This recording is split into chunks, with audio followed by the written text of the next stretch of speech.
আমি আজকে রান্না করতেছি খাসির মাংস। এখন আমি আগে কড়াইয়ে দিয়ে দিছি মাংসগুলো। এখন আমি এক এক করে সব মশলা দিয়ে দেব। এই যে এখানে আমি সব মশলা রেডি করে রেখে দিয়েছি। গরম মশলা, তেজপাতা, জিরা বাটা, আদা রসুন বাটা, মরিচ গুঁড়ো, পেঁয়াজ কেটে রেখেছি। এগুলো এখন আমি দিয়ে দেবো এক এক করে।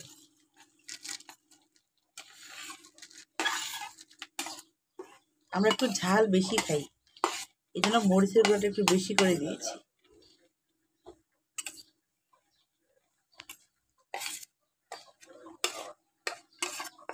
এখন সব মশলা একসাথে এখানে মিশিয়ে নেব। দিয়ে দেব লবণ, লবণ দিয়ে দিলাম।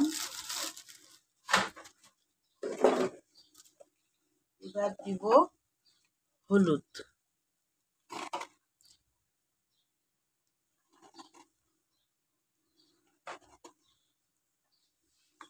এবার দিব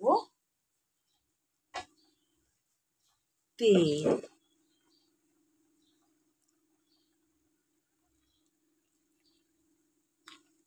এবার একটু মশলাটাকে খুঁটি দিয়ে নেড়ে নেব, মাখিয়ে নেব।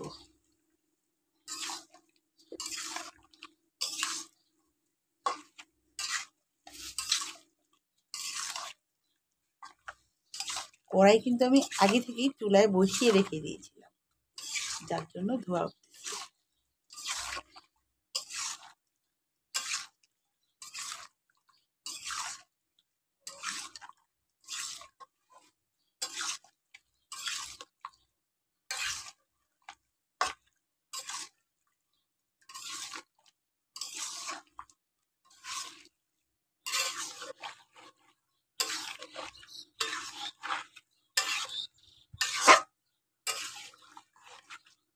এখন এটাকে চাপা দিয়ে রাখবো।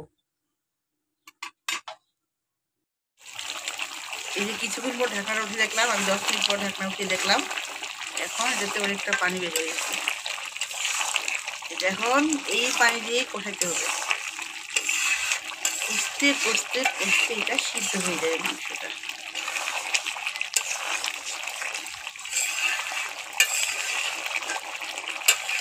এইভাবে কিছুক্ষণ পর পর ঢাকনা উঠিয়ে নেড়ে দিতে হবে। এটা কষানো হয়ে গেছে, আমার মাংস না, খাসির মাংসটা। এটা এখন ভালো মতো কষিয়ে নিয়েছি। এখন একটু পরে একটু পানি দিয়ে নামিয়ে দেবো। পানি দিয়ে ফুটে উঠলে নামিয়ে দেবো। মাংস রান্না শেষ। এখানে একটু ভাজা জিরা দিয়ে নামিয়ে দেবো। এটা আমাদের বাড়িতে করা ভাজা জিরা, সব মশলা একসাথে দিয়ে গুঁড়া করে রেখেছি।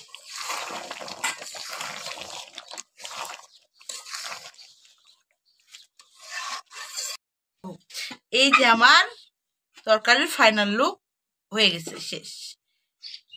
Bye bye.